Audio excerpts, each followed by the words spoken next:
ડભોઈ પશ્ચિમ રેલવેના મહત્વના જંકશન સમાન અને સ્ટેચ્યુ ઓફ યુનિટી એકતાનગરને જોડતા ડભોઈ રેલવે સ્ટેશન પર હાલ મુસાફરોની સુવિધાના નામે મીંડું જોવા મળી રહ્યું છે। છેલ્લા 3 દિવસથી સ્ટેશન પર આવેલા જાહેર શૌચાલયો બંધ હાલતમાં હોવાના કારણે હજારો મુસાફરો ભારે હાલાકીનો સામનો કરવો પડી રહ્યો છે। તમામ શૌચાલયો બંધ, સ્ટેશન પરના પુરુષના શૌચાલય તેમજ ખાસ કરીને દિવ્યાંગ વિકલાંગના શૌચાલયો પણ બંધ હાલતમાં છે। ડભોઈ સ્ટેશન પરથી વડોદરા, છોટાઉદેપુર અને ચાંદોદ એકતાનગર તરફ જતી આશરે 30 થી 35 ટ્રેન દરરોજ પસાર થાય છે। પ્રવાસીઓની પરેશાનીની રોજના હજારો મુસાફરો આ સ્ટેશનનો ઉપયોગ કરે છે।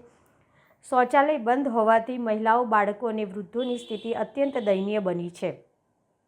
દિવ્યાંગો મુસાફરો સૌથી મોટો પ્રશ્ન। રેલવે પ્રશાસન દ્વારા દિવ્યાંગો માટે અલગ સુવિધાના દાવા કરવામાં આવે છે, પરંતુ વાસ્તવિકતા કંઈ અલગ જ છે। ડભોઈ સ્ટેશન પર દિવ્યાંગ શૌચાલયને તાળા લટકતા હોવાથી શારીરિક અક્ષમતા ધરાવતા મુસાફરોને ક્યાં જવું એક મોટો માનવીય પ્રશ્ન ઊભો થયો છે। તંત્રની ઘોર બેદરકારી। એક તરફ સરકાર રેલવે સ્ટેશનોને આધુનિક બનાવવાની અને સ્વચ્છ ભારતની વાતો કરે છે, બીજી તરફ સ્ટેચ્યુ ઓફ યુનિટી જેવા આંતરરાષ્ટ્રીય પ્રવાસન સ્થળે જોડતા મુખ્ય સ્ટેશન પર પાયાની જરૂરિયાત એવી શૌચાલયની સુવિધા 3 દિવસથી બંધ છે।